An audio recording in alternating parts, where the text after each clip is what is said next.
Bien. Avant toute chose, je souhaite à mon tour remercier les organisateurs de cette journée de m'avoir invité à prendre la parole aujourd'hui. Et je constate que ma communication, non seulement a le redoutable honneur d'ouvrir l'après-midi après le repas, donc, mais se situe aussi à la transition entre la partie, disons, historique et la partie numismatique de notre journée. Et en effet, je tenterai de faire le lien entre ces deux disciplines. Et j'espère que cette incursion d'un historien de Rome en terre grecque, et plus spécialement sur le terrain redoutablement complexe de la numismatique tardo-hellénistique, ne vous paraîtra pas vaine ni téméraire. L'étude des monnayages produits en Grèce du Nord au IIe et 1er siècle avant Jésus-Christ, à l'époque où Rome développe progressivement son hégémonie dans ces régions, a fait ces dernières décennies des progrès remarquables grâce à la publication de plusieurs corpus et inventaires de trésors. Et donc, il ne m'a pas semblé inutile de tenter une synthèse de l'état des connaissances actuelles sur les monnayages produits en Grèce du Nord, dans le territoire de la province de Macédoine, mais aussi, nous le verrons, dans les zones limitrophes, tenter une synthèse d'histoire économique et monétaire à partir des données non seulement numismatiques mais également littéraires et épigraphiques, le peu de données que nous avons, pour tenter de mettre en accord les données strictement numismatiques avec ce que nous savons de l'organisation d'une provincia romaine en pays grec.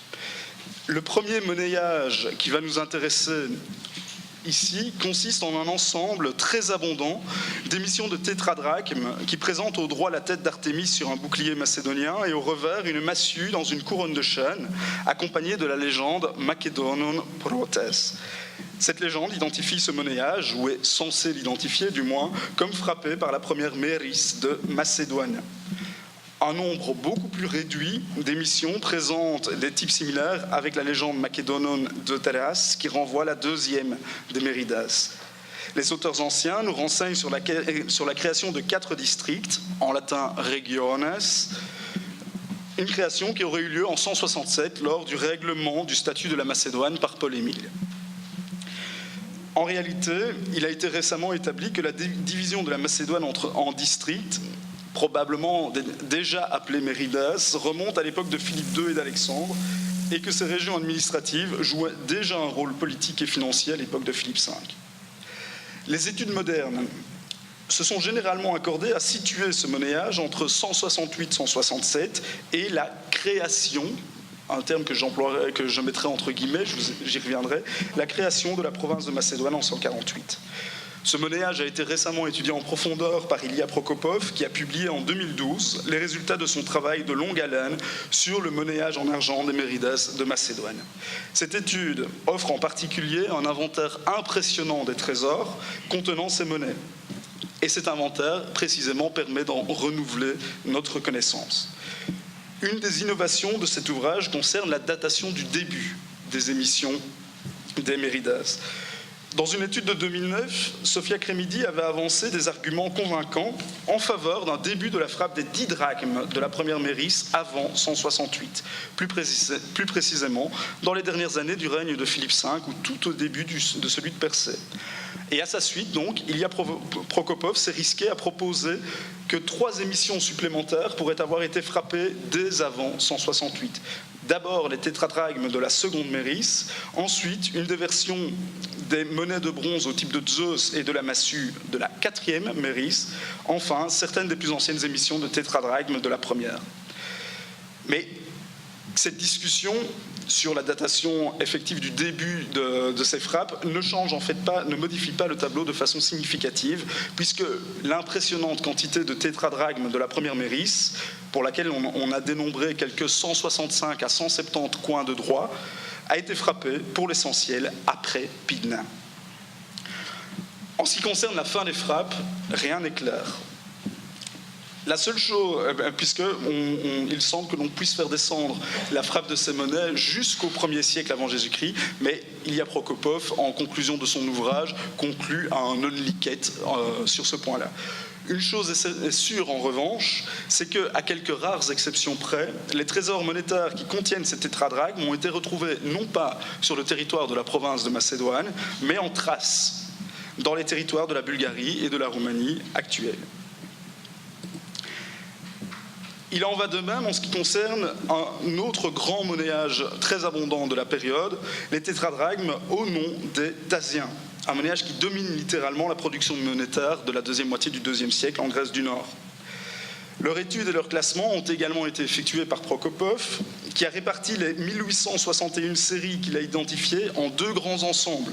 D'une part, les monnaies qu'il considère comme originales, d'autre part, celles qu'il qualifie de type thasien, c'est l'expression qu'il emploie, et dont il situe la frappe entre 148 et 90-80. Les séries originales, elles, sont situées par Prokopov entre Pydna et entre 168, 167 et 148. Il fait débuter les imitations à la suite de la création de la province. François de Calataï, dans un article de 2008, a réexaminé cette chronologie, et notamment sur la base d'un recensement de quelques 31 surfrappes impliquant ces tétradrachmes au nom des Thasiens, il a conclu que les émissions ont débuté effectivement avant 150. Il a quelques réticences par contre à faire remonter le début de la frappe dès 168, et que très certainement elles se sont poursuivies au-delà de 90-80. Ce qui en revanche a été la critique en revanche qui a été adressée à la chronologie de Prokopov, c'est la distinction entre monnaie originale et imitation. À la fois François de Calataï et Olivier Picard ont vivement critiqué cette distinction qu'ils considèrent comme potentiellement erronée, voire illusoire. D'où l'emploi, à propos de ce monnayage, de formules plus vagues, telles que monnaie au nom des Thasiens ou à type thasien. Et Olivier Picard a résumé le problème majeur posé par ce monnayage. Je le cite. « Faute de comprendre la signification des marques secondaires et l'organisation du monnayage, il n'est pas possible de reconnaître exactement la part des noms thasiens, qu'ils soient grecs, romains ou thraces, dans ces émissions à type thasien. » Pour sa part, Olivier Picard distingue trois catégories dans ce monnayage: des pièces réellement frappées par la cité, ce qui serait le cas notamment des premières émissions présentant ces types, puis des pièces frappées par différentes autorités romaines, enfin des imitations dont la grande majorité serait attribuée non pas aux cités ou aux communautés grecques de la province, mais au contraire aux assaillants, donc aux peuplades de Thrace. Les tétradrachmes au nom des Maronitains sont très étroitement liés, associés du point de vue typologique aux tétradrachmes de Thasos. Ces types présentent, vous le voyez, une grande similitude, mais ils ne peuvent pas être attribués au même graveur. En outre, leurs caractéristiques techniques et métrologiques confirment qu'il s'agit bien de séries distinctes et parallèles. Ce monnayage est nettement moins volumineux que le précédent et a été étudié par Edith Schönert-Geis dans une étude qui remonte déjà à 1985, où elle proposait de répartir ces monnaies, les monnaies de Maronnet, d'environ 189-188 jusque peu après 88, une séquence d'un siècle environ. Cette chronologie absolue, c'est aujourd'hui démontré, ne tient pas. François de Calataï y a consacré plusieurs études. Il a montré en particulier que le postulat, le principe justement selon lequel chaque combinaison de monogrammes représenterait une magistrature annuelle, ne peut être maintenu. Et donc, il s'agit d'abaisser la chronologie proposée par Schönert-Geis de près d'un demi-siècle. On est donc amené à situer une partie importante de ce monnayage maronitain après la première guerre mithridatique.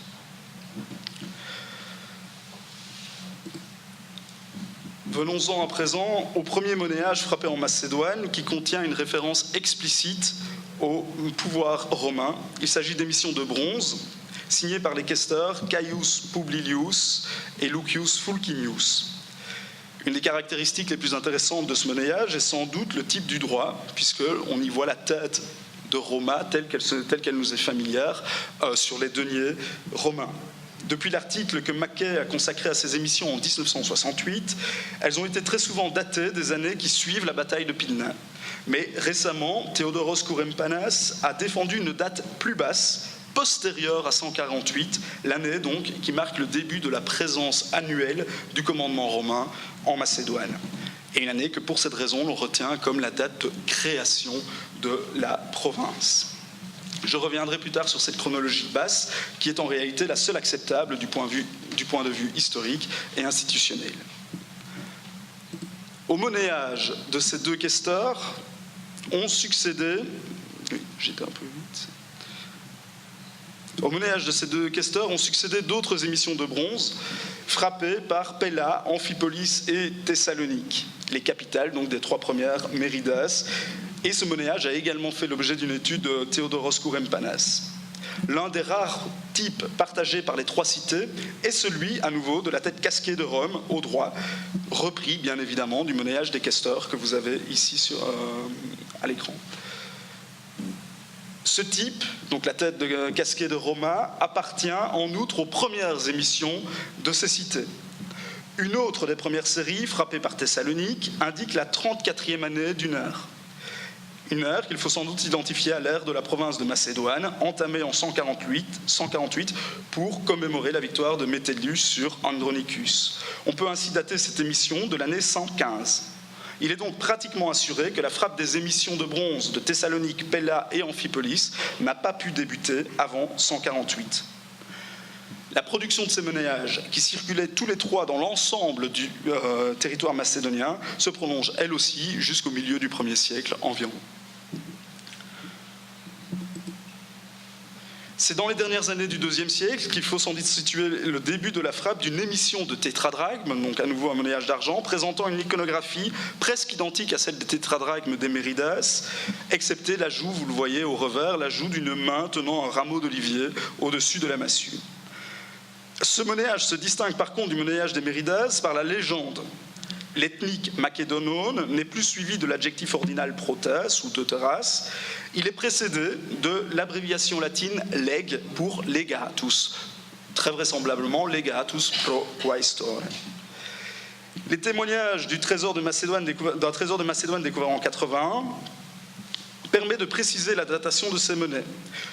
Ce trésor contient en effet, outre des tétradrachmes athéniens et d'autres tétradrachmes à la légende legatus macédonone, des tétradrachmes au type du questeur Aésilas. Selon Burnett, la très légère usure des tétradrachmes leg macédonone suggère qu'ils ont été émis un peu avant le début du monnayage d'Aésilas.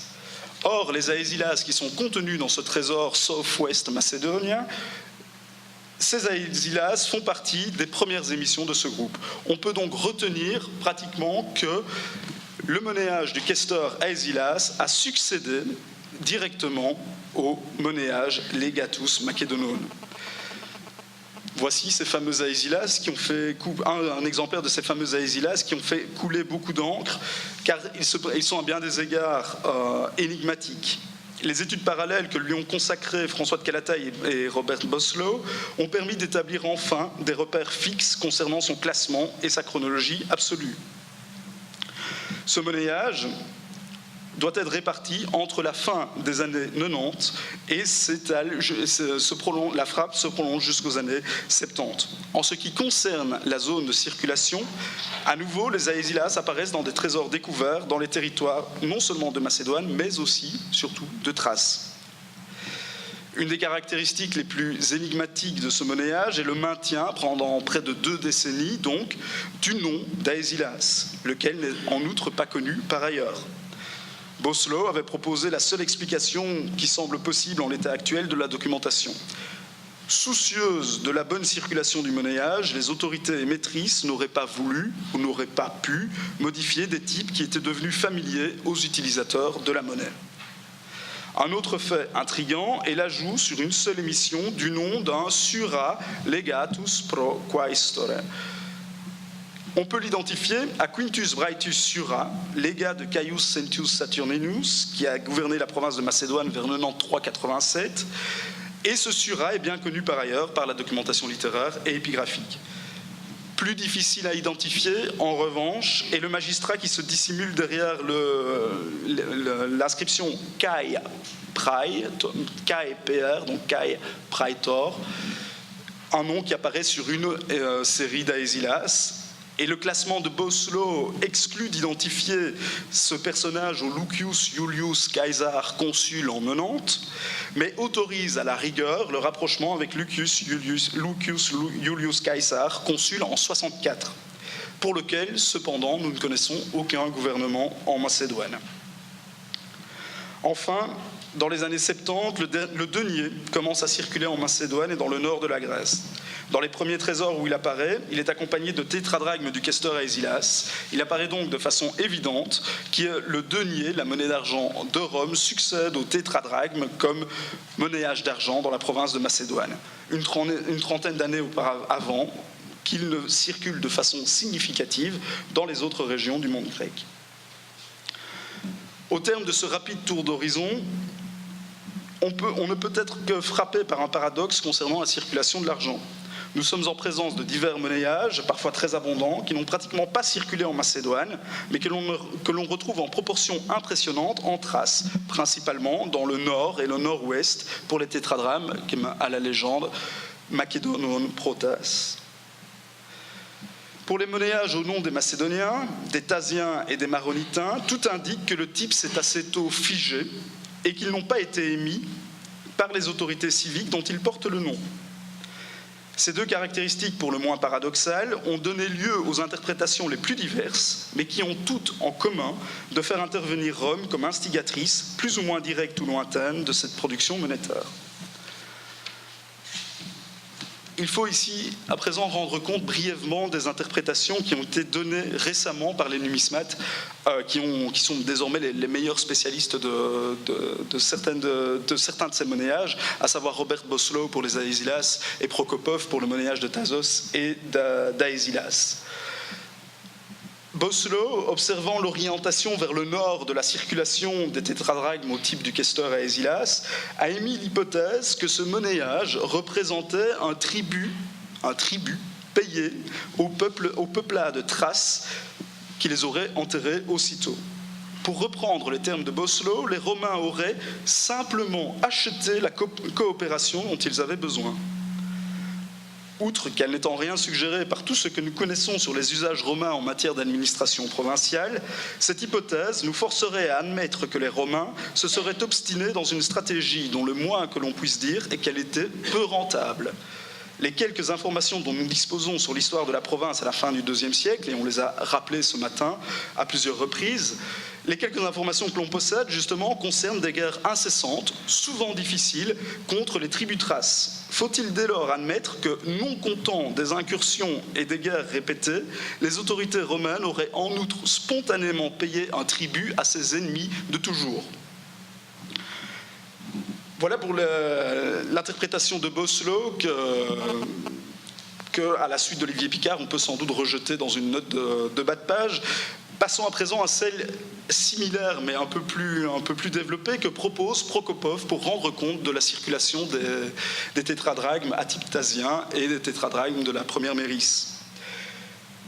Lui considère que ces émissions sont comme d'énormes flux monétaires commandités par Rome pour inonder la Thrace, en particulier donc la Thrace du Nord et du Nord-Ouest, et il voit là une stratégie romaine pour dominer par le pouvoir de l'argent ces peuplades belliqueuses, désunies et peu civilisées. Il parle d'une invasion monétaire de ces régions. Les énormes émissions de tétradrachmes auraient incité les souverains locaux à volontairement renoncer de façon partielle à leur souveraineté. En retour, et à certaines conditions, ils se seraient vus allouer des traitements qui leur auraient permis de mener une vie opulente et paisible en ces temps troublés. Il faut donc imaginer les Romains porteurs, pour ainsi dire, des délices de Capoue dans la sauvage Thrace. Cette hypothèse pose d'emblée un problème important. Prokopov considère que les Romains sont les véritables maîtres d'œuvre de l'immense production du numéraire. Une production réalisée bien sûr au moyen de ressources des régions conquises et sous la brillante direction, je reprends ces termes, des administrateurs romains. Plus largement, il voit dans la Macédoine de l'après 168 une région placée sous tutelle romaine directe, où la vie politique, culturelle et économique serait dirigée par les représentants romains. Il paraît oublier qu'après 167, aucune autorité militaire et administrative romaine ne fut plus présente en Macédoine avant que le Sénat n'envoie en 149 le préteur Publius Juventius Taina qui avait peut-être été précédé par le tribun militaire Publius Cornelius Scipio Nasic à Corculum l'année précédente. Ce préteur avait été envoyé pour réprimer l'insurrection d'Andriskos, prétendant au trône de Macédoine. Nous y reviendrons. L'oubli de Prokopov est plus flagrant encore lorsqu'il évoque le monnayage des questeurs Publilius et Fulcinius, qu'il situe donc après 168. Et il évoque ces deux personnages, dont il omet bien sûr de dire qu'ils sont des questeurs, comme « the Roman administrators of Macedonia ». En l'absence d'un magistrat ou d'un pro-magistrat détenteur de l'imperium, ce que n'est pas un questeur, qui serait donc placé à la tête de la provincia, la présence et la frappe monétaire de questeurs en Macédoine est en réalité purement et simplement impossible. On est donc amené à forcément descendre après 148 les émissions des questeurs de Macédoine. On ne peut donc imputer à des autorités romaines la brillante direction de la frappe monétaire en Macédoine, ainsi que le voulait Prokopov. Plus fondamentalement, l'interprétation qu'il a proposée trahit une conception de l'impérialisme romain et plus encore de l'administration de l'Empire à l'époque républicaine, dont les études récentes menées dans ce domaine invitent à se défaire. Rappelant l'évolution de sens que connurent les termes imperium et provincia, qui sont au cœur du fait provincial, les travaux récents ont mis l'accent sur non seulement la grande flexibilité, mais aussi sur le pragmatisme dont Rome fit montre dans le gouvernement de son empire. Richardson, notamment, a bien souligné que la décision du Sénat par le Sénat d'assigner une région comme provincia à un magistrat ne constituait pas une prétention à la possession du territoire en question. Il est donc hautement improbable que Rome, une fois la formula dicta, pour reprendre l'expression de Tite-Live, une fois la formula dicta en Macédoine en 167, il est improbable donc que Rome se soit souciée des peuplades thraces et de leurs incursions en Macédoine. Plus inconcevable encore qu'elle ait anticipé, bien avant d'y établir cette domination, le processus de conquête et de civilisation des Balkans par une politique monétaire particulière. Il faut donc se tourner du côté des opérations militaires pour tenter de rendre compte la frappe très abondante de ces monnayages sur le territoire de la province de Macédoine. C'est ce qu'a fait dans un article récent Olivier Picard, qui a mis en lien de façon très éclairante la production des tétradrachmes type tasien avec les guerres thraces qui font rage à partir de 119 jusqu'aux campagnes menées dans les années 75 à 72. Il conclut: c'est à payer la solde de ces troupes engagées dans les guerres thraces que l'argent était manifestement destiné. Ces monnaies ont été retrouvées en Thrace parce qu'elles y avaient été emmenées comme prises de guerre. Voilà la position d'Olivier Picard. Pour sa part, François de Calataï interprète les séries que Prokopov considérait de type tasien comme la rétribution massive à des guerriers qui auront immédiatement thésaurisé leurs avoirs, désormais évalués à leur simple valeur métallique. Cette expression de François de Calataï semble aller dans le sens d'un paiement de la solde à des troupes alliées issues de Thrace. Il y a donc, on le voit, des nuances non négligeables entre les différentes interprétations militaires données à la frappe de ces émissions. Il n'est sans doute donc pas inutile, dans la dernière partie de la communication, de tenter d'établir le plus précisément possible les modalités de paiement des troupes romaines et alliées en Macédoine, ce qui est la seule façon possible à ce stade de la recherche de parvenir à mieux comprendre les faits monétaires. Pour étudier les financements de troupes entre 168 et, disons, le milieu du 1er siècle avant Jésus-Christ, deux éléments sont, à mon avis, à prendre en considération.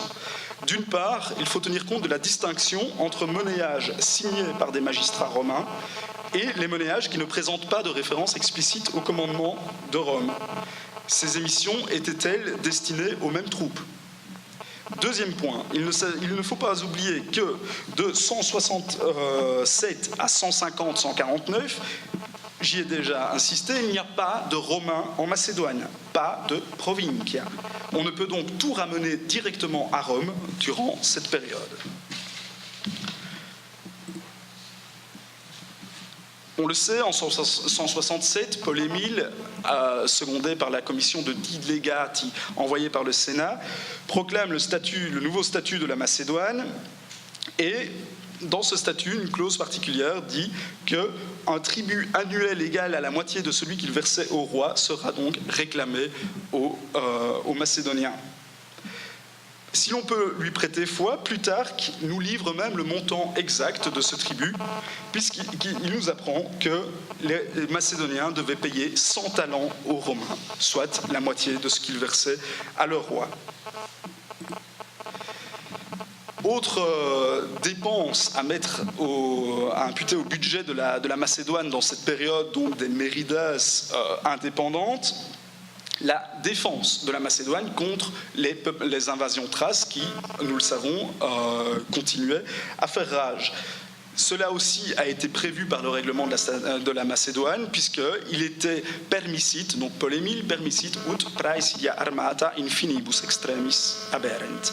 Il était permis qu'ils aient des garnisons armées aux frontières les plus éloignées des Méridas. Ce témoignage de Tite-Live est parfaitement confirmé par un fragment de Diodore, et donc nous avons là des troupes macédoniennes assignées en garnison dans les régions nord des Méridas, nord et orientales. Il fallait certainement payer ces troupes, donc c'est là aussi l'occasion pour un monnayage ou des monnayages de type macédonien entre 168 et 148, mais il ne faut pas voir derrière ces monnayages à ce moment-là l'intervention romaine. Rome, pour le moment, est absente de Macédoine. Justement, Rome, venons-y, qu'en est-il après 148 ? Les informations sont extrêmement lacunaires, et principalement ce que nous connaissons, on y a déjà insisté ce matin, ce que nous connaissons de la province de Macédoine à partir de 148 nous est livré par Cicéron dans plusieurs de ses discours, en particulier le discours contre Pison.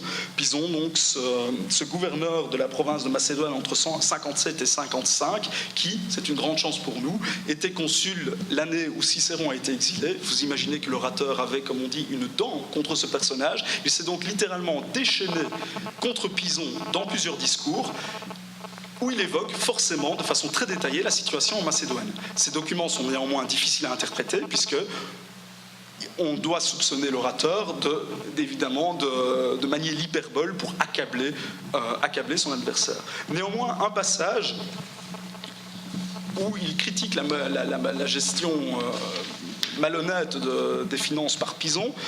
N'est-ce pas que les 18 millions de sesterces que lors de la vente où tu avais livré ma tête, tu avais inscrit au chapitre des frais d'équipement, en latin wasari nomine, donc c'est le wasarium, les frais d'équipement que l'on alloue à un magistrat avant son départ pour la province. Est-ce que ces sommes donc n'ont pas été laissées par toi à Rome, placées à intérêt ? Peut-on donc imaginer à lire ce passage que les gouverneurs romains arrivaient dans leur province, dans le cas qui nous occupe la Macédoine, avec un stock de deniers à ce moment-là.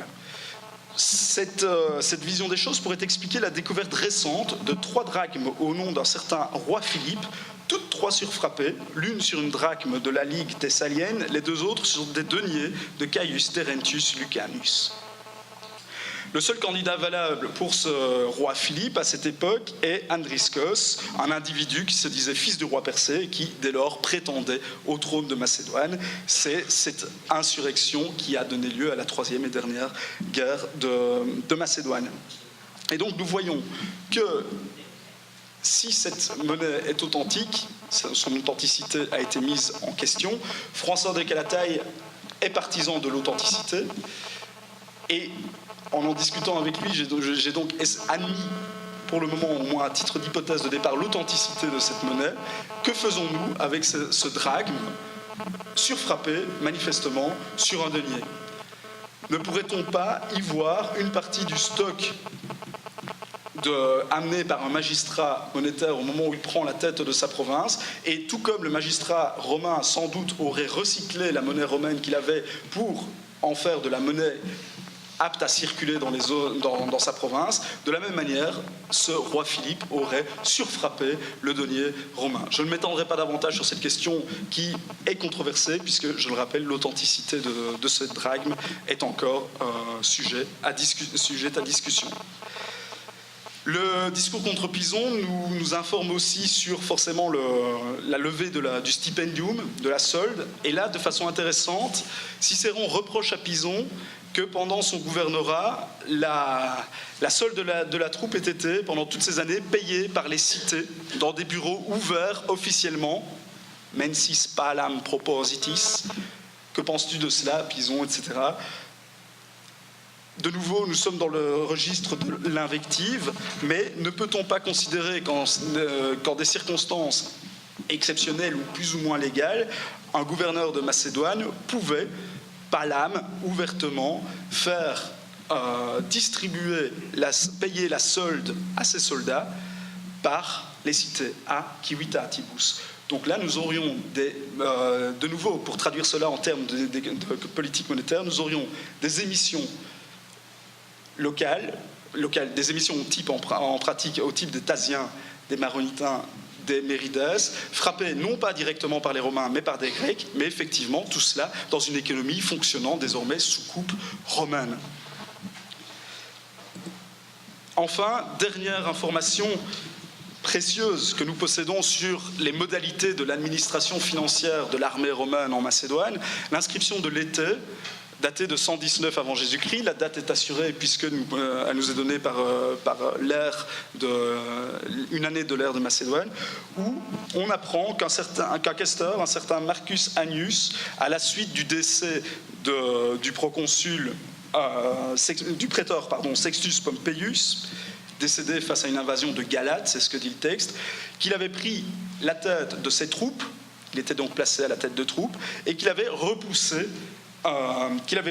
donc les ennemis. Par la suite, veillant à assurer la sauvegarde des garnisons postées dans les positions avancées, c'est ce que dit le texte aux lignes 19 et 20, il ramena donc les garnisons d'avant-garde au camp, les intégrant donc à ses effectifs. Par la suite, lorsque survient quelques jours plus tard une nouvelle invasion, plus volumineuse cette fois, de Galate, accompagnée, vous le voyez dans le texte, de Maïdoi, de Mède, on les a évoqués ce matin, ce questeur est loué pour le fait qu'il n'a pas demandé. Il repoussa l'assaut des barbares et il ne jugea pas nécessaire d'appeler d'autres soldats en renfort parmi les Macédoniens. Et la justification nous en est donnée par le texte du décret, car il ne voulait pas accabler les cités par les approvisionnements, mais préférait que les gens restent à leurs travaux. C'est donc uniquement avec les troupes qu'il avait dans son camp qu'il mena bataille et remporta la victoire. Ce texte, cette inscription, nous livre deux informations importantes pour notre propos, et je terminerai ici. D'une part, l'insistance des rédacteurs du décret sur le fait que Marcus Annius n'a pas enrôlé d'autres soldats, comme Symmachoi. Cette insistance démontre qu'il devait généralement en aller autrement. D'autre part, la justification donnée à ce geste prouve que les cités qui fournissaient les Symmachoi devaient elles-mêmes assurer leur approvisionnement. C'est le terme opsonion dans le texte. L'approvisionnement en vivres ou en argent, en numéraire, ça, c'est moins clair. Donc, dans la province de Macédoine romaine, pour conclure, nous avons trois publics cibles possibles, potentiels pour du monnayage. D'une part, bien sûr, les troupes romaines, les légions romaines. On peut penser légitimement que les monnayages signés par des magistrats romains s'adressaient prioritairement à des troupes romaines. D'autre part, des contingents alliés levés dans la province de Macédoine, où l'inscription de l'été le démontre, les cités fournissant les alliés devaient elles-mêmes fournir l'approvisionnement, ce qui a pu donner lieu à des frappes monétaires. Enfin, des Thraces, car nous savons, on l'a évoqué ce matin, que des Thraces étaient alliés des Romains. Des Thraces ont pu eux aussi, puisqu'ils étaient des Symmachoi des Romains, ils devaient eux aussi approvisionner eux-mêmes leurs troupes. Ils ont pu aussi frapper des imitations, comme on les appelle, en pays thrace, ce qui expliquerait dans une large mesure la circulation. Je vous remercie pour votre attention.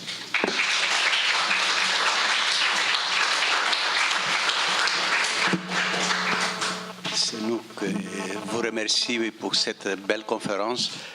qui a fait la mise au point des questions assez délicates. Je pense qu'il y aura une discussion sur plusieurs points.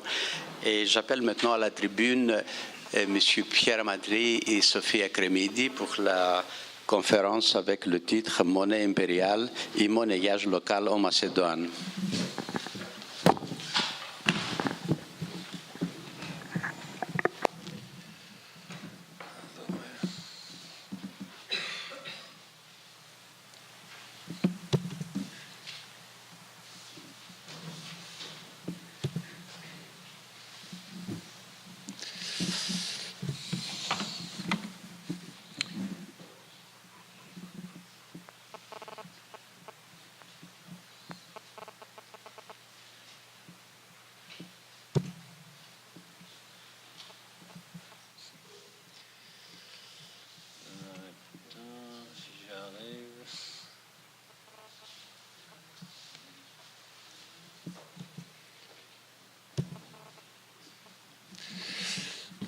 Allez, les PC et moi, c'est fait deux choses. Alors, bonjour à tous. Donc c'est une conférence à deux voix. Θα μιλήσω πρώτα και η Σοφία θα τελειώσει. Donc, je vais commencer et Sophia terminera cette intervention. Tout d'abord, avant de commencer, donc, je voudrais aussi moi aussi remercier donc, nos organisateurs. Gabriel et Julien, donc le KERA, enfin on n'appelle plus le KERA, donc si bien compris, mais bon, le KERA et l'école française pour nous donner la possibilité d'être plus savants. Et ce matin, en tous les cas, et cet après-midi déjà, je pense que les communications étaient excellentes. Donc nous voudrions dans cette intervention discuter donc de la pénétration du numéraire romain en Macédoine. Donc en Macédoine, la Macédoine propre que vous avez sous les yeux, mais aussi la province qui est plus large que la Macédoine propre, et ses rapports donc et ses rapports avec le numéraire local par le biais de l'étude des dépôts et du matériel des tombes qui est désormais bien documenté en Macédoine. Et l'épigraphie est également riche d'enseignements, et c'est cette partie que traitera Sophia. Mais d'abord, je ne sais pas si c'est la peine de faire un bref survol du monnayage, parce que vous venez du monnayage circulant dans la province de Macédoine avant que le denier ne pénètre dans cette région, parce que donc on vient d'en avoir une mention. Et puis tout à l'heure, je pense que Séléné va aussi en parler, donc c'est peut-être pas la peine d'en parler beaucoup. Alors, on ne va pas ici parler du tout d'or. Hein. La dernière émission d'or frappée en Macédoine avait peut-être été celle de Flamininus. On discute qu'elle soit frappée en Grèce, ça c'est sûr. Qu'elle ait été frappée en Macédoine, ça n'est pas certain. Mais peut-être, effectivement, étant donné le revers, la typologie de revers, effectivement, qui est quand même assez proche, mais on est un siècle plus tard au moins, des statères de Philippe.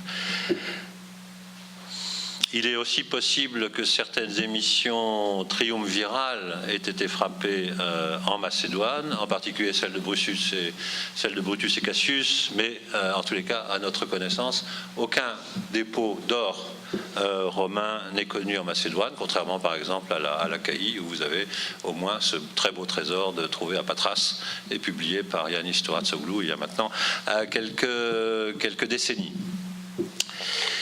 Donc avec l'annexion du royaume de Macédoine par les Romains, les monnaies royales donc, cessent non seulement d'être frappées, mais certainement aussi de circuler. Elles sont retirées de leur circulation, et les premières transactions monnayées par les Romains le furent donc à l'aide de frappes produites par Athènes, simplement par Athènes, par Atazos, on vient de le voir. Simplement ici, quand même, faites attention, vous n'avez pas deux tétradrachmes d'éthasiens, vous avez un tétradrachme des Thraces, regardez bien, qui est le même coin de droit, hein, j'ai choisi exprès, même coin de droit, effectivement, vous avez ces monnayages ici beaucoup plus... Pardon, il y a un pointeur là, si j'arrive à le faire marcher. Ouais, donc Tracone ici, Tassione ici, et c'est le même coin de droit. Ces tétradrachmes très, très rares des Tracones datent. Vous avez dans les mélanges Prokopov qui sont sortis il y a 2 ans, vous avez 2 articles qui se suivent, l'un de François de Calataille et l'autre de MacDonald, si ma mémoire est bonne, qui disent pas tout à fait la même chose et qui connaissent pas tout à fait le même matériel, mais en gros, qui datent ça avec des années 80-70 avant Jésus-Christ. Donc on a vu tout ça, le maniage de l'aigle macédonone, puis se frapper dans les années 90, 80, 70 d'Aegilas. Et à ces frappes, il faut, il faut ajouter les drachmes de Dyrrachium, et d'Apollonia dans leur phase finale, des drachmes très nombreuses, qui sont clairement des monnayages manipulés par les Romains. Donc toute cette pratique permettait certainement aux Romains de payer leurs dépenses sans importer leur propre argent. Alors, c'est un peu dans ce contexte qu'apparaît dans les dépôts le denier. Et on va donc... Vous allez voir désormais un certain nombre de slides. Désolé, on avait pensé à faire des tirages papier, mais on aurait dû le faire, je pense, pour que chacun puisse partir avec ça. Alors, voilà les trésors d'argent enfouis sous la République, du moins ceux que je connais. Vous avez la liste, donc, qui a été mise évidemment d'après la date d'enfouissement. La date d'enfouissement, attention, c'est la date, c'est la date de la dernière monnaie connue. Il faut bien faire attention entre date de la dernière monnaie connue et donc les deniers sont... les deniers, c'est la datation Crawford, donc le ARC, c'est la datation retenue ici. Ça ne veut pas dire effectivement que les trésors ou les dépôts ont été enfouis exactement à cette date-là. Il faut faire attention à ça. Donc vous avez cette liste ici, Stobie, Uxare qui est en Albanie actuelle, Kerasia, Thessalonique, Kavala. Vous voyez donc qu'au début, puisqu'ils sont dans l'ordre aussi, vous avez les dates d'enfouissement là quand même, qu'au début... sauf Stobie, bon, il y a un tétradrachme d'Athènes. Ensuite, vous avez des tétradrachmes effectivement d'Aegilas qui sont pour les plus anciens, enfin les trésors des années 70-50, qui sont mêlés à des deniers. Et puis ensuite, ça s'arrête. Je vous montre la deuxième, Platania, Tirana 60. Alors, vous avez beaucoup de trésors en Albanie actuelle. Tirana. Alors effectivement, là, ce sont des trésors avec des deniers d'Apollonia et de Dyrrachium. Apollonia et encore le dernier Bilis ici. Là, ce sont des drachmes nouvelles d'Apollonia. Ce ne sont plus les drachmes à la vache à l'étang, mais ce sont les nouvelles drachmes d'Apollonia qui figurent désormais dans ce trésor de Bilis, qui est peut-être 32-31. Ce sont les dates des derniers deniers. Il est possible quand même que le trésor soit un peu plus bas. Alors, qu'est-ce que je remonte une minute là. Donc, comme vous le voyez, le dépôt le plus ancien, c'est celui de Stobie, 504 plus 1 Victoria. Il faut sans doute, c'est à peu près clair, enfin, il faut sans doute penser à un pécule constitué en Italie. Hein. Là, c'est pas une trace de la circulation monétaire en Macédoine, c'est vraiment un pécule constitué en Italie, enfin certainement constitué en Italie, apporté à Stobie par son propriétaire. Alors que faisait son propriétaire? On n'en sait rien. Peut-être un mercenaire, après tout, rentré au pays, et puis peut-être, ça c'est l'hypothèse de Crawford qui a publié le trésor, enfoui lors du raid des Scordisques en 119. Les trésors, alors j'ai un peu de difficulté. Oxare ici, un gros trésor, si vous voyez 552, même chose, il y a toute chance de penser que c'est un trésor constitué en Italie, apporté en Albanie, enfin, actuelle. Et quant aux autres, les suivants, eh bien, il y en a certains, effectivement, vous avez des contextes évidents de guerre, des guerres mithridatiques pour Kérassia et pour Thessalonique. Ensuite, les guerres civiles pharsales. Vous avez des butoirs, comme ça, vous avez Pharsale en 48, donc tous ces dépôts ici,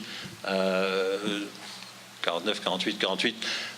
Celui de Thasos, Julien pourrait nous en dire, mais la dernière monnaie est quand même de 47, semble-t-il, sauf à réviser effectivement la chronologie Crawford. Mais c'est l'après Pharsale. Il y a dû y avoir quand même, encore, tout s'est pas arrêté en 48 à la bataille de Pharsale. Il y a dû y avoir effectivement un certain nombre de troubles tout autour.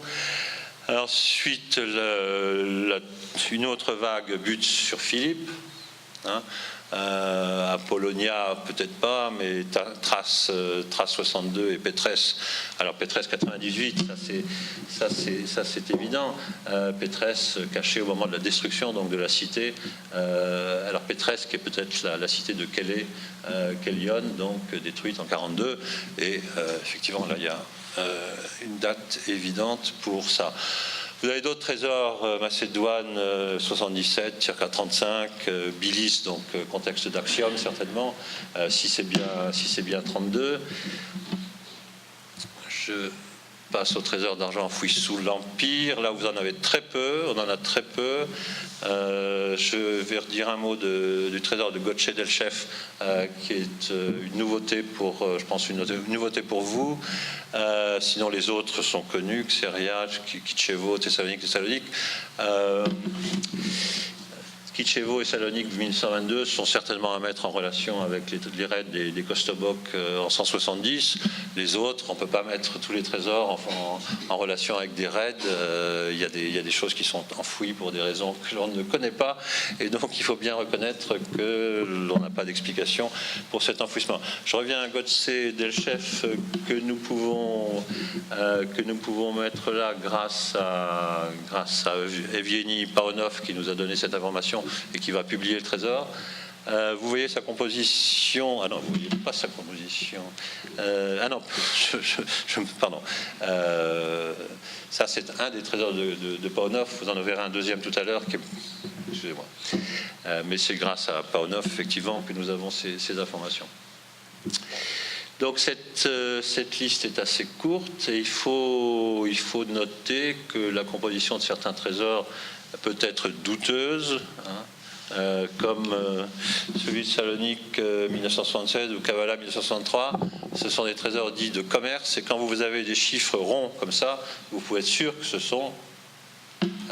qu'il faut se méfier.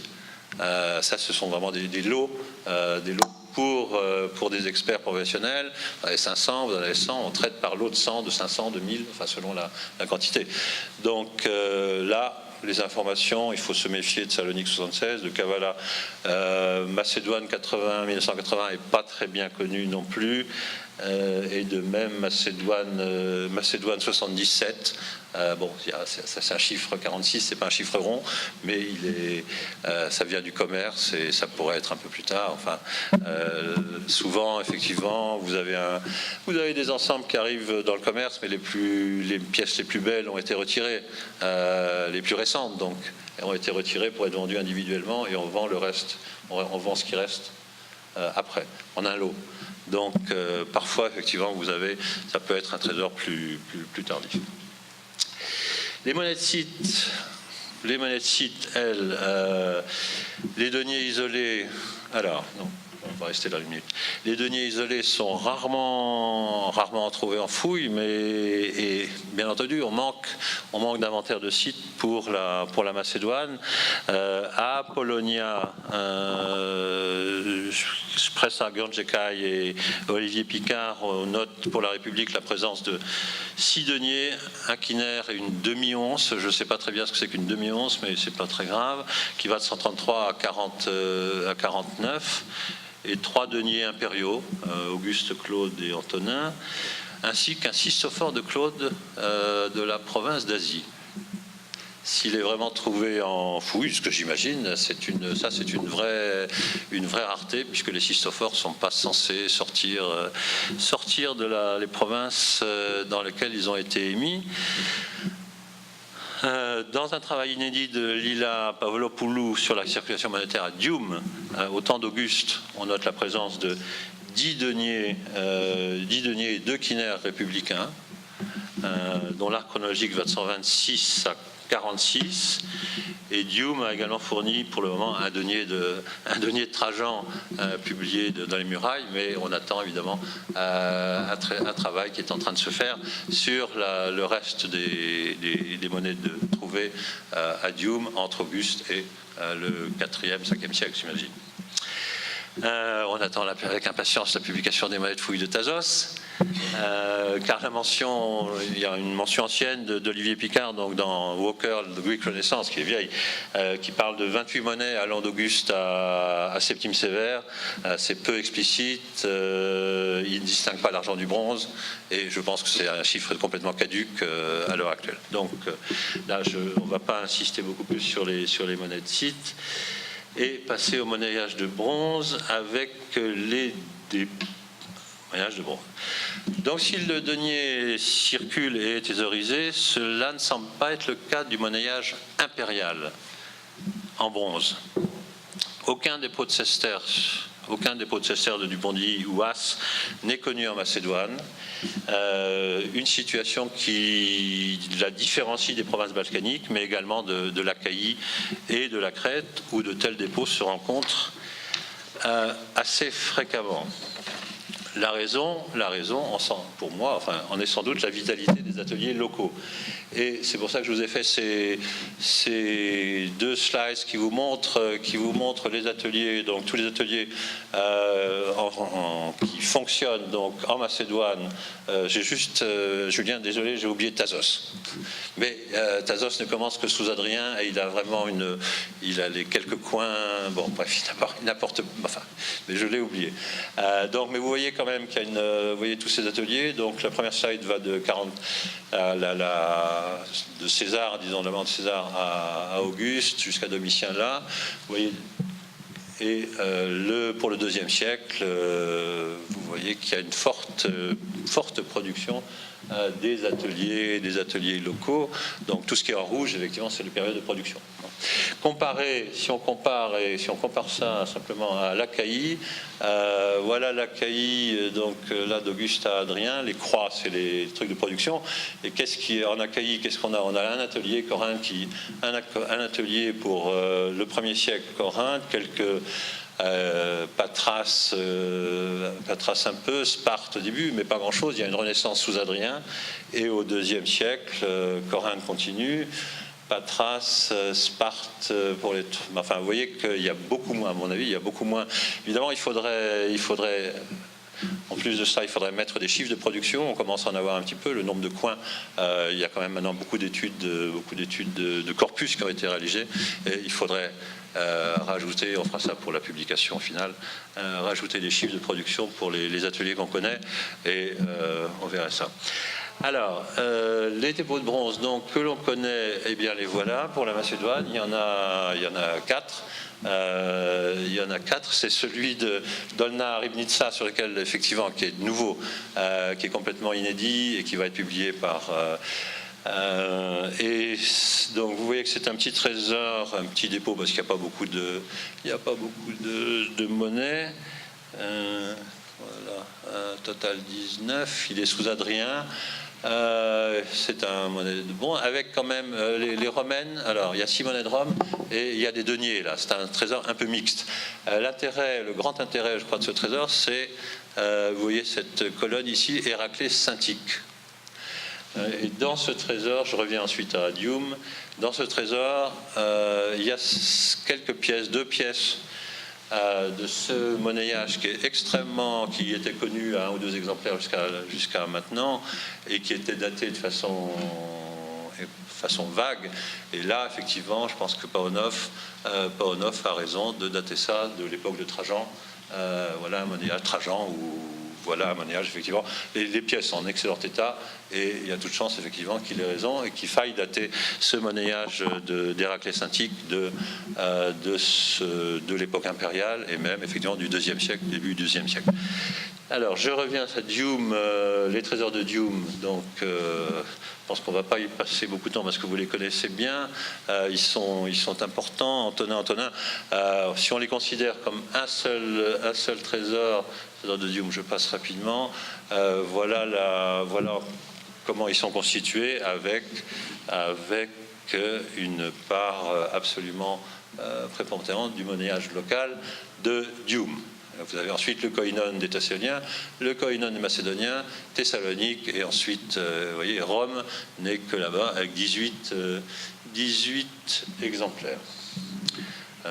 Si on fait par... vous les voyez autrement ici, en camembert. Alors, je sens qu'il faut que j'accélère sérieusement. Je devrais même finir déjà. Oula. Bon, alors, donc on passe ça. Les monétites, je vous les laisse de côté. Par contre, les dépôts funéraires. On a passé beaucoup de temps à éplucher quand même les publications. Et on a passé d'abord Athéna Iacovidou a fait le travail, il faut la remercier. Je ne sais pas si elle est dans la salle, elle n'est pas venue cet après-midi, mais c'est d'abord elle qui a travaillé. Et puis donc je vais...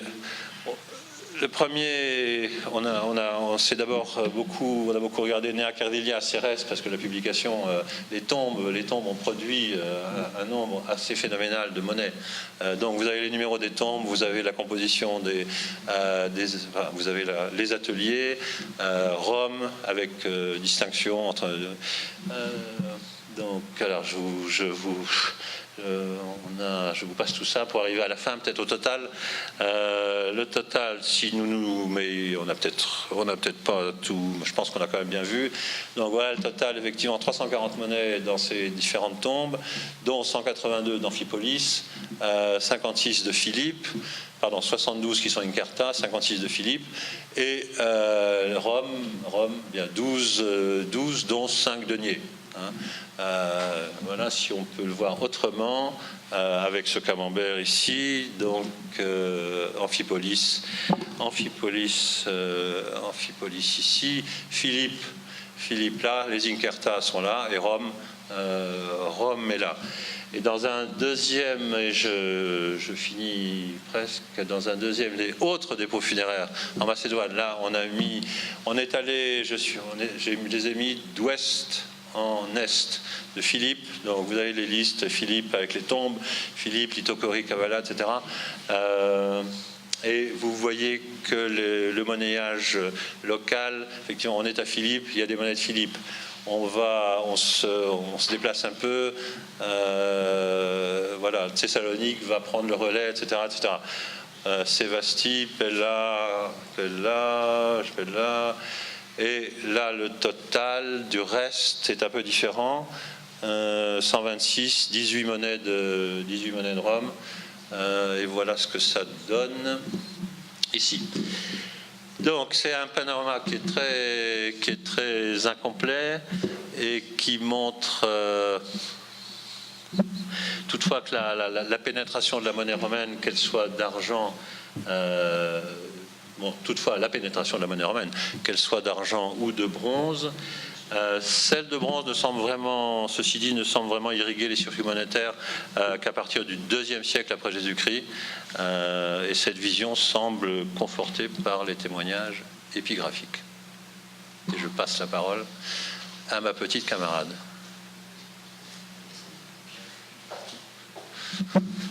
Non mais...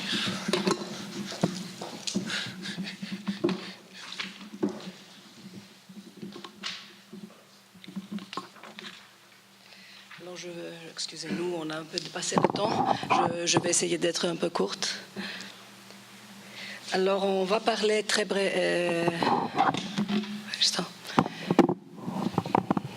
de l'apport des sources épigraphiques. Qu'est-ce que nous fait connaître d'après pour le monnayage à l'époque impériale? Alors, sous l'Empire, les références à des unités monétaires se trouvent dans différents contextes épigraphiques macédoines. En premier lieu, on peut citer de nombreuses inscriptions funéraires où le dédicant d'un monument impose une amende à celui qui osera mutiler le tombe de la famille. L'argent est payé soit à la ville, soit au fisc impérial, souvent en deux, et parfois aux descendants. Et la somme est toujours exprimée en deniers, c'est ça qui nous intéresse. Un dossier très important d'inscription funéraire provient de la ville de Thessalonique. Je vous montre ici juste un exemple. C'est vrai que pour le sujet qui nous intéresse, ces monuments ne sont pas très bien datés, parce que c'est des monuments privés, alors sans datation précise, mais quand même, elles sont souvent relativement tardives. Ce sont souvent des monuments du 2e ou 3e siècle. Ici, je vous montre juste un exemple d'un hôtel funéraire de Thessalonique, où on voit en bas, je ne vais pas insister sur l'inscription, juste l'amende qui est payée, clironomis dinaria. C'est un cas un peu difficile à interpréter, cette inscription-là. C'est hiotafi. Il y a deux interprétations que je connais.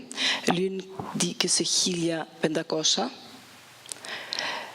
qui me paraît un peu convaincante. Je lis une autre qui dit que c'est 2500, je ne sais pas comment. Mais en tout cas, pour ce que nous intéresse, des amendes en deniers. Des dossiers similaires proviennent d'autres cités en Macédoine, comme par exemple Veria ou Stobi ou Philippe. La même pratique est répandue en Thrace où plusieurs villes possèdent des monuments semblables. En Thrace, cependant, les amendes dépassent rarement la somme de 2500 deniers. Tandis qu'à Salonique, les amendes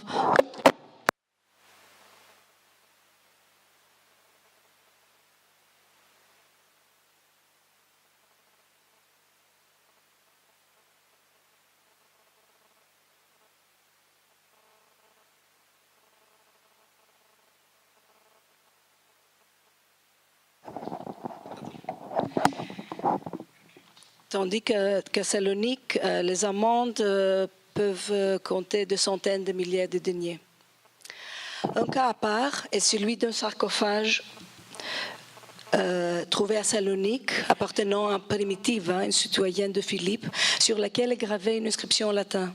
Marcus Aurelius Athenodorus fait fabriquer le sarcophage pour sa femme et précise que celui qui osera ouvrir payera une somme de 20 000 sesterces au fisc impérial, en plus de 12 000 sesterces à la colonie de Philippe. C'est le seul exemple qu'on a pu trouver où l'amende est exprimée en numéraire autre que le denier et la seule mention de sesterces dans les inscriptions à notre connaissance. Le sesterce ici ne peut désigner que la domination romaine et non des pièces de 4 assaria locales. Un autre type de monument inscrit sur lequel on trouve des références aux unités monétaires sont les actes d'enfranchissement. Le dossier le plus connu et le mieux étudié est celui de Lefkopetra, un petit sanctuaire rural non loin de Veria, dédié à la Mère de Dieu. Les actes d'enfranchissement par consécration à Lefkopetra éclairent la fonction économique du sanctuaire qui prêtait de l'argent aux fidèles pour l'achat d'un esclave et recevait en gage leur titre de propriété.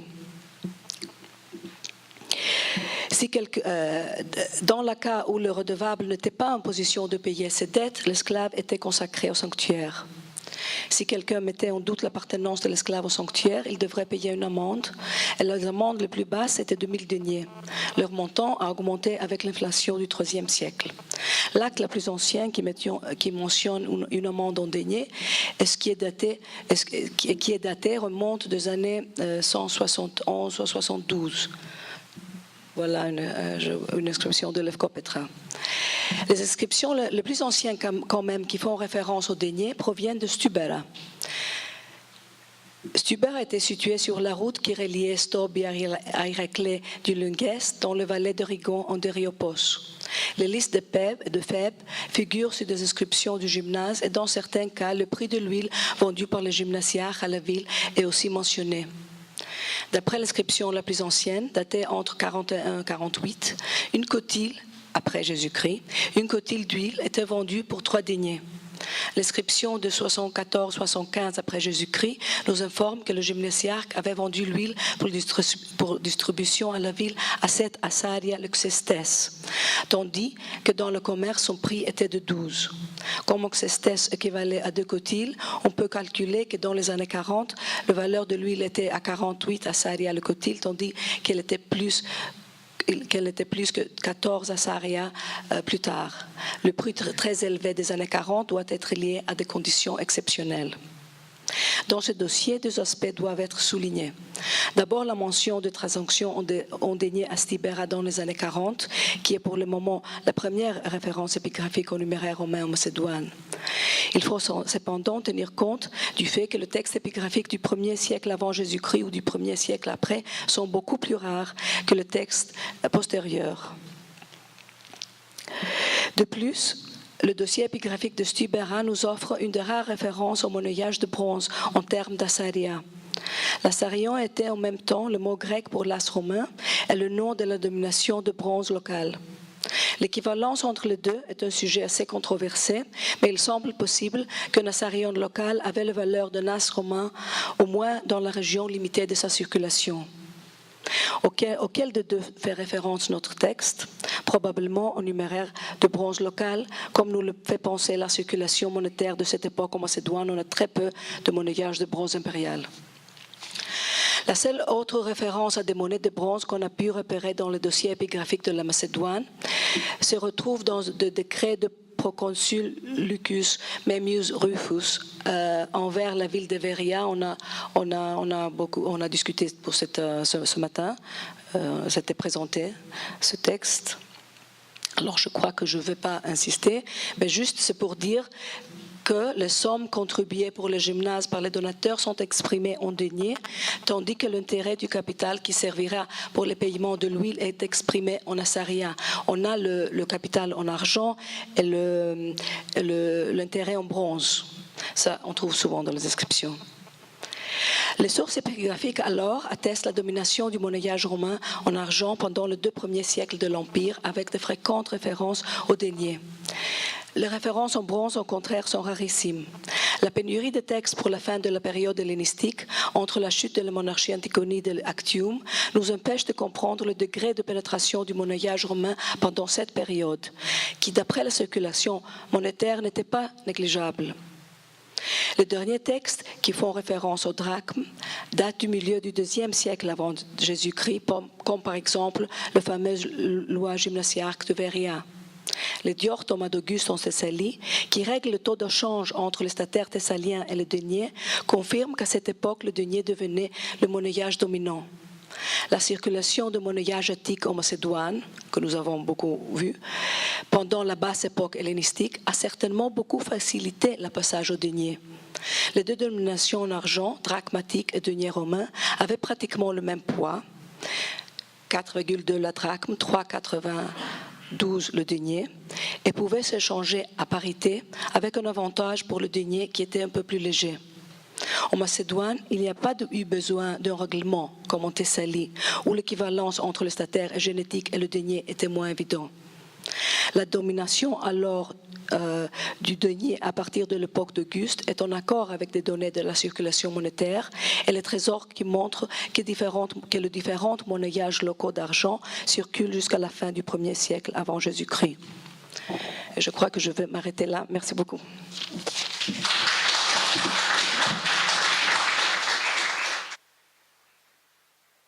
Alors, nous remercions les 2 orateurs et je pense que nous avons le temps pour la discussion. Alors, nous commençons par la première communication, celle de Monsieur Pierre Hasselmacher.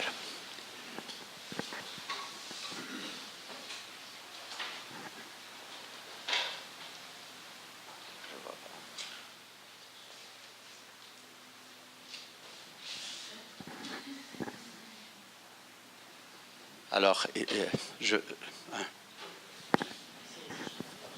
puisque je voyais personne, donc je peux en abuser mon privilège de président de poser une question. Alors, c'est très intéressant là, ce que vous avez fait. Moi, ça m'a beaucoup passionné. Alors, il y a une remarque, j'ai une remarque à faire. Le fait que les cités payent en argent ou en différentes contributions les armées romaines, c'est presque banal au 1er siècle. Donc, ça, c'est normal. Par contre, si les cités payent les armées en hommes ou en argent, l'existence parallèle d'un tribut serait excessive. Et cela me fait penser, vos sources qui parlent de tribut en Macédoine, celles de Tite-Live et celles de Plutarque sont des sources de l'Empire, c'est-à-dire des sources de 2 siècles plus tard. Alors, comme vous savez, il y a deux thèses opposées. Les maximalistes, ce sont les Anglais, c'est l'anglophone en principe, et puis les minimalistes, qui sont les Français. Et le dernier article de Jérôme France, qui est de 2006, qui est la thèse minimaliste, ou non, maximaliste, c'est le contraire. Lui pense que les Romains ont effectivement taxé, imposé un tribut annuel à la Macédoine à partir du moment où elle est devenue la province. Par contre, les minimalistes pensent le contraire, qu'il n'y a jamais eu un tribut régulier, qu'il y a eu des impositions occasionnelles, comme vous avez mentionné. Alors, je voulais votre point de vue sur cette question qui est vraiment très difficile à donner une réponse, mais qu'est-ce que vous pensez ?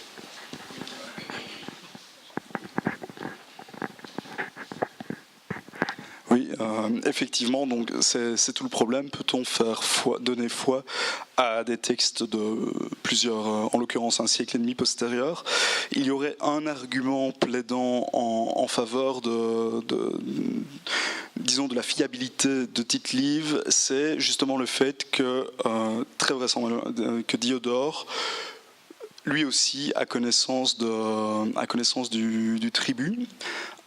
Et certains philologues estiment que la convergence de Tite-Live et de Diodore peut laisser croire que Polybe pouvait, c'est de la Kolonenforschung évidemment, mais que Polybe pouvait avoir connaissance de ce tribut, auquel cas, là dans ce cas-là, nous sommes sur un terrain plus solide.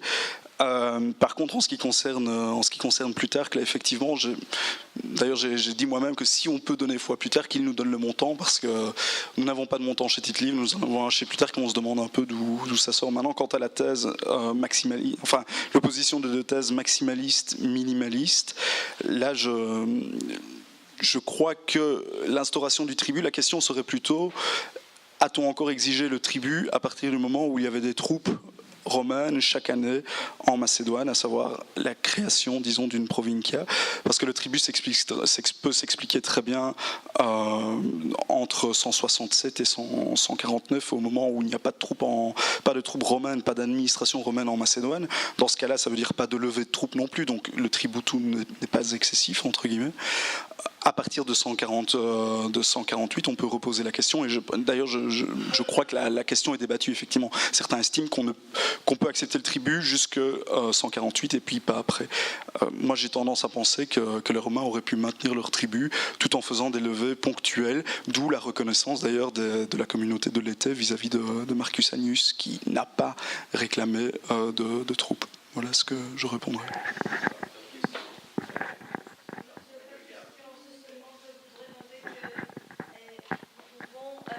Accepter qu'il y était vraiment une politique de financement des armées par la part des Romains, parce que dans les trésors que nous avons provenant de Macédoine, par exemple, les deniers qui étaient enfouis couvrent une période de frappés presque d'un siècle.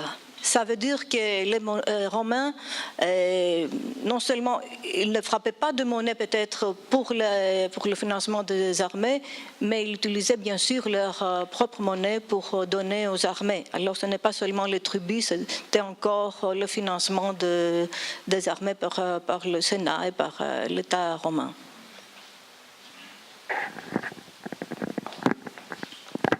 Là, effectivement, la durée de circulation du denier, c'est un fait bien connu. Par exemple, si on repasse en Italie, les deniers italiens sont bien connus. Ils ont fait l'objet d'une étude de Backendorf assez récemment, où tous les trésors que l'on a en Italie au début du 1er siècle avant Jésus-Christ, dans la grande majorité, les premières émissions sont des émissions qui datent de la Seconde Guerre punique. Donc effectivement, le denier, donc ce n'est pas étonnant que l'on observe le même phénomène, je pense, de l'autre côté de l'Adriatique. Donc effectivement, le Sénat ne faisait pas toujours refrapper. Enfin, il y a eu énormément de frappes de deniers, bien sûr, et on voit les pics, par exemple, au moment de la guerre sociale avec la grande émission de Pisofrughi. Mais il est évident qu'il y avait un stock de monnaie non fraîche et que c'était le Sénat d'ailleurs qui chaque année décidait le stock de nouvelles monnaies qu'on allait frapper et mettre en circulation. Voilà.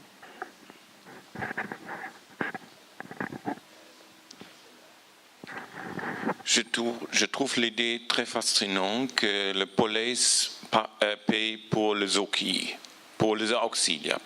Est-ce qu'on connaît ce même phénomène des autres frontières et des zones d'expansion de Rome? Je pense aux Germanies inférieures où il y a les monnaies celtiques dans les camps de tombes augustiennes. Et c'est ça ressemble que peut-être les Ubiens payent pour leur auxiliaire. Mais on connaît ça, on a fait ça pour autre partie de l'Empire. En ce qui concerne la Germanie, je dois confesser mon ignorance la plus totale. Par contre, j'avais une discussion récemment avec des spécialistes de monnayage celtique, mais je veux dire de Gaulle, et notamment de la période de la guerre des Gaules, et je leur demandais si justement ils faisaient le même genre d'investigation que nous pour la période hellénistique, à savoir rechercher dans les monnayages grecs ceux qui auraient été frappés à l'instigation des Romains ou en lien avec les campagnes romaines. Et je me suis aperçu que mes interlocuteurs, donc les spécialistes de numismatique celtique, rassemblent évidemment un grand nombre d'émissions autour de la guerre des Gaules, mais ont tendance toujours à les considérer comme des monnaies contre César, de l'armée gauloise contre César. Et quand je leur ai demandé, mais pourquoi ne pas penser qu'une grande partie de ces monnaies aurait été en fait frappée pour les armées romaines, parce qu'on n'a pas de denier, les premières frappes de deniers de César, elles datent de la guerre civile. Évidemment, on n'a pas de denier de César avant, alors qu'il a passé 6 ans en Gaule. Et à mon avis, ces monnaies-là sont, comme on le fait pour les monnayages hellénistiques tardifs, sont allés chercher dans les monnayages celtiques. Mais de nouveau, là, c'est une idée qui, à mon avis, mériterait d'être creusée, mais à nouveau, je ne suis absolument pas spécialiste des monnayages celtiques, et c'est un monde complexe, donc je ne m'avancerai pas.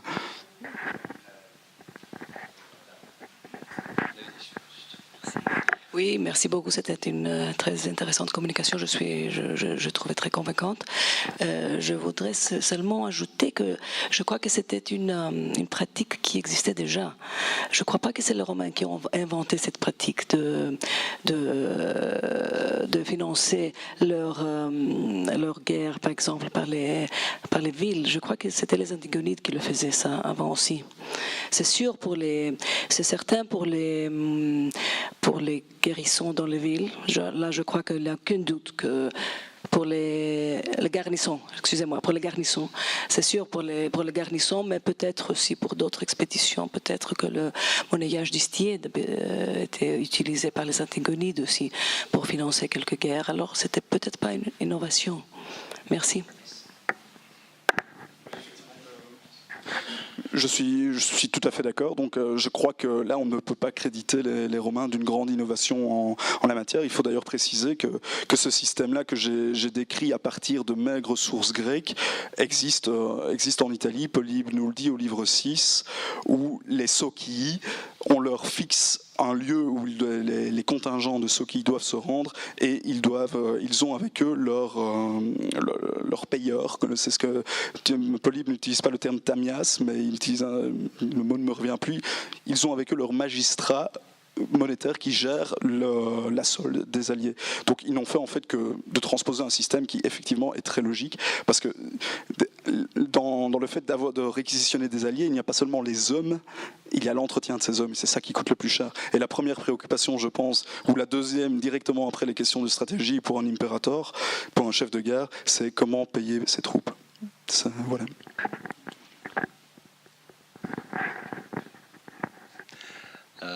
Merci aussi pour cette communication. Moi, je me demandais, maintenant qu'on dispose des corpus de Thasos, Maroney et Asilas, est-ce que quelqu'un, disons François de Calataille au hasard, s'est livré à un petit calcul, qu'est-ce qu'on pourrait payer avec l'ensemble, combien de troupes on pourrait payer avec l'ensemble de ces monnayages? Je sais pas, est-ce qu'il a fait ça? Je veux dire, c'est tout à fait possible à faire, avec la part d'erreur évidente, mais bon, on fait. Dans l'article de 2008 que j'évoquais tout à l'heure, c'est qu'il a effectivement rassemblé les nombres de points, etc. Donc, je pense qu'il est en train de se diriger dans cette direction. Parce que j'irai lui poser la question, mais je ne serais pas surpris s'il me disait qu'il pense. Parce qu'effectivement, on peut maintenant, on fait des calculs qui sont certainement faux, mais on fait tous des faux calculs. Donc, on fait les mêmes faux calculs. Mais donc, on peut effectivement avoir une vague idée, effectivement, de ce qui peut être payé. Est-ce qu'il y a d'autres questions?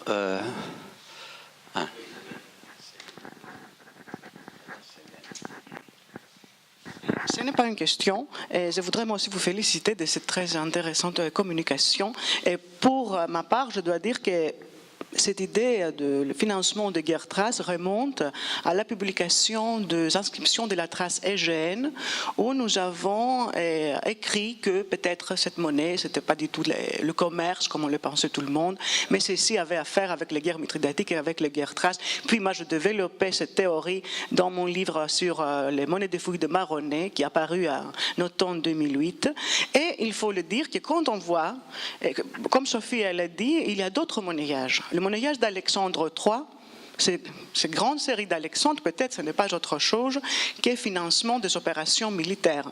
Et si on va, par exemple, le monnaie de poids persique du dernier quart du IVe siècle, émis dans plusieurs cités d'Asie mineure, ça pourrait être également, c'est M. Lerider qui expliquait par exemple le monnayage de Chios, de Chalcédoine, etc. de cette manière. Et si on va un peu à l'arrière, on remonte à un monnayage qui s'appelle Sinmachikon. Vous connaissez le monnaie avec les signes et le type de Héraclès Dracondopnigon, ce n'est pas autre chose que financement des opérations militaires, soit de Lysandre, soit comme je le pense moi de Gésilas, ou en tout cas c'est dans la période. Ça c'est une vieille histoire et les Romains, ils savaient, comme ils savaient très très bien comment jouer avec la liberté des Grecs, le bonbon doré, ils savaient aussi comment financer leur guerre.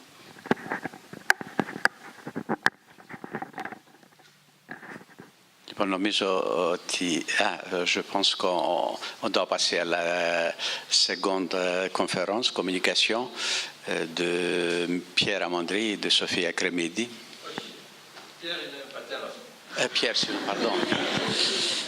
C'est la deuxième fois que je fais l'erreur. C'est une fois, ça va, mais Michel, excuse-moi. Mais ce sont des noms très communs, en fait. Ils reviennent comme ça à la bouche.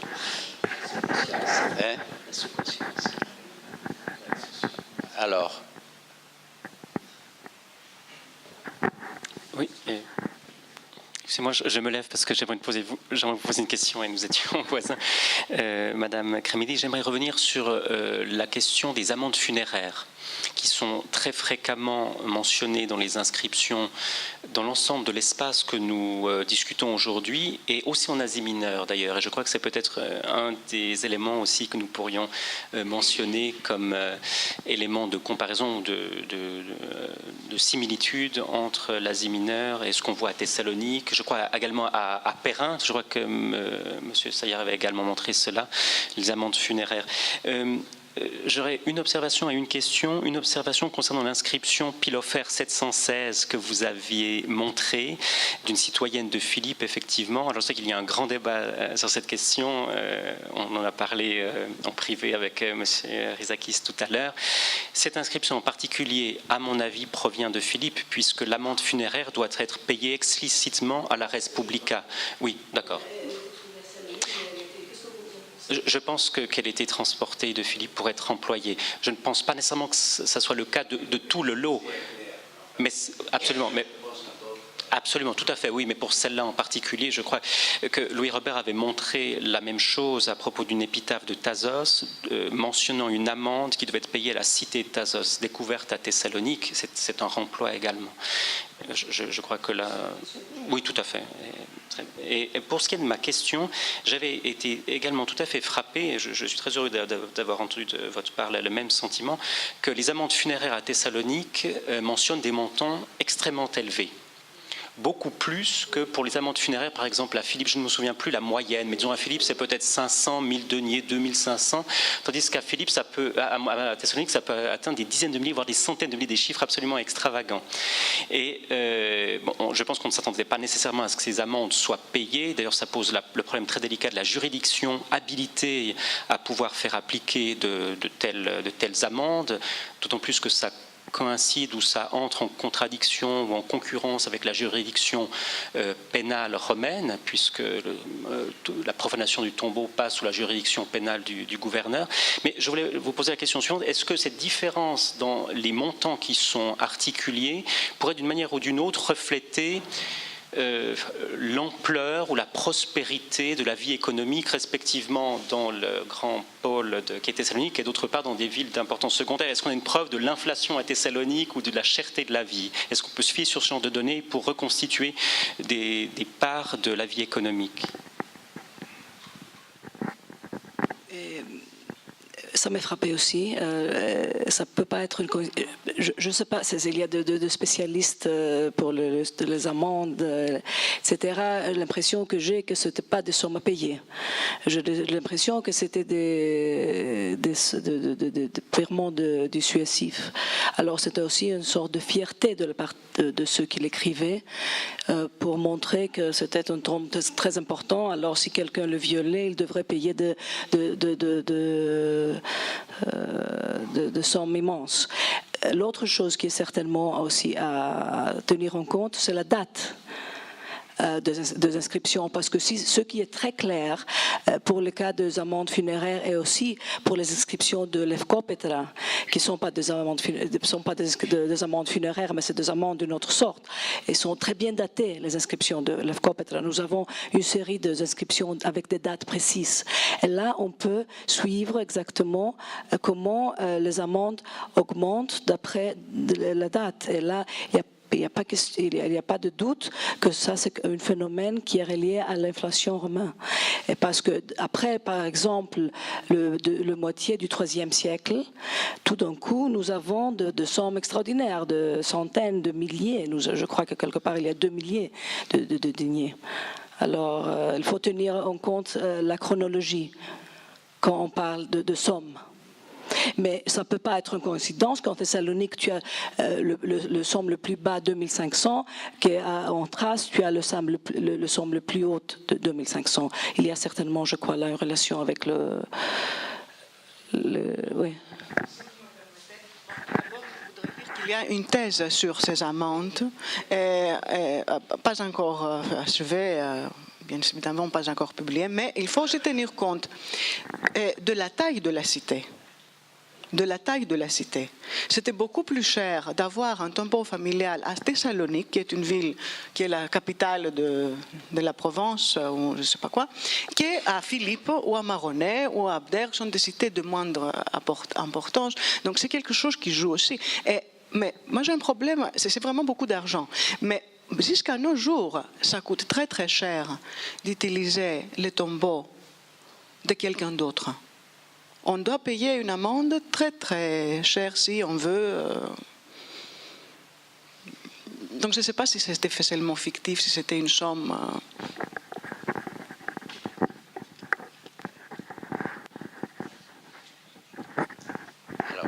amandes. Oui. Deux choses. Il y a à Vienne un projet de Kaya Hart qui rassemble toutes les amandes pour l'Asie mineure. C'est le matériel à comparer.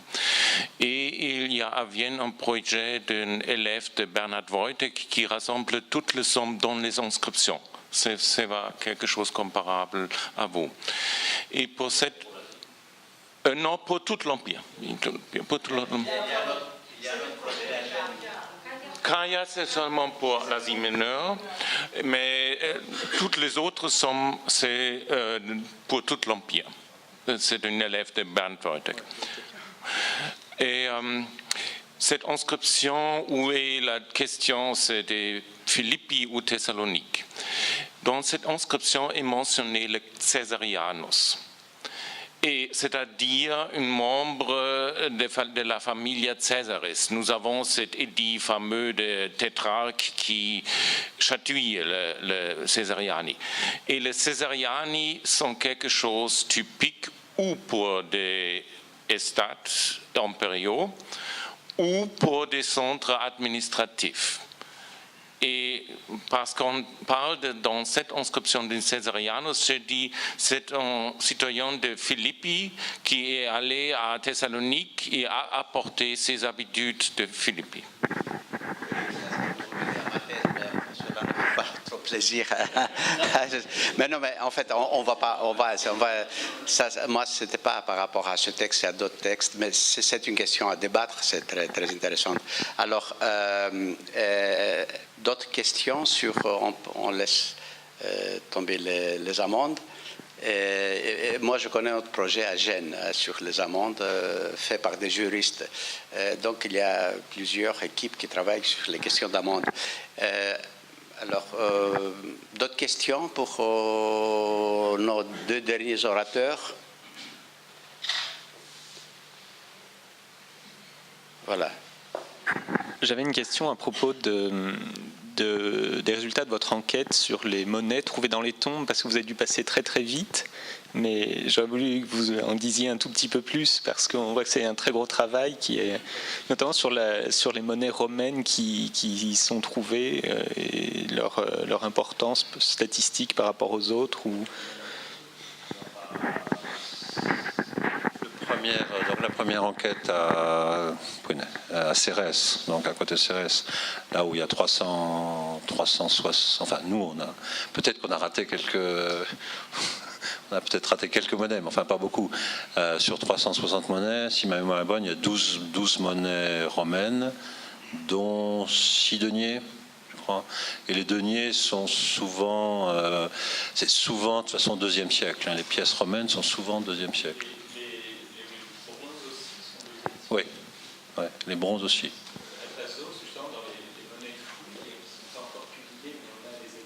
Ah oui, ouais.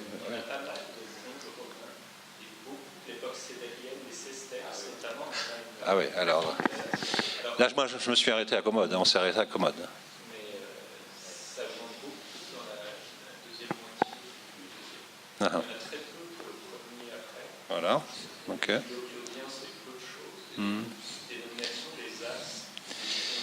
Alors c'est la même. J'ai passé aussi sur les monnaies de fouilles en bronze à Apollonia, par exemple, là où on a un relevé effectivement par Picard et Espressa. Il y a pas mal disons, il y a une trentaine de monnaies impériales, la majorité étant du 2e siècle, effectivement. Du point de vue Cécester, c'est à partir de Trajan. Avant, il y a un Néron, un Claude et un Auguste, si ma mémoire est bonne. Il y a très peu de choses, effectivement, au 1er siècle, il y a très peu de choses. La monnaie de bronze, effectivement, impériale, commence à arriver en nombre limité, mais enfin quand même on la voit, et ça vaut pour les... Alors le reste des tombes, donc ça c'était le 2e, là je crois que vous n'avez pas vu, vous étiez en train de... parce que je parlais beaucoup, j'étais en retard, donc on a réuni 100, je sais plus, 100, enfin, vous verrez les 120 ou 130 monnaies, il y a 10 monnaies romaines, enfin toujours plus de bronze que d'argent, et quand même beaucoup de 2e siècle aussi. Le reste étant absolument local, et plus on est Et les ateliers locaux sont effectivement proches de l'endroit où sont les tombes. Donc ça, ça se voit très bien.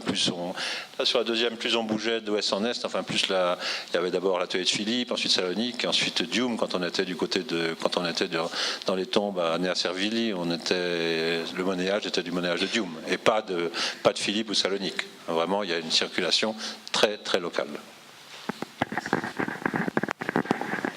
Je pense que nous pouvons passer au café, pause café.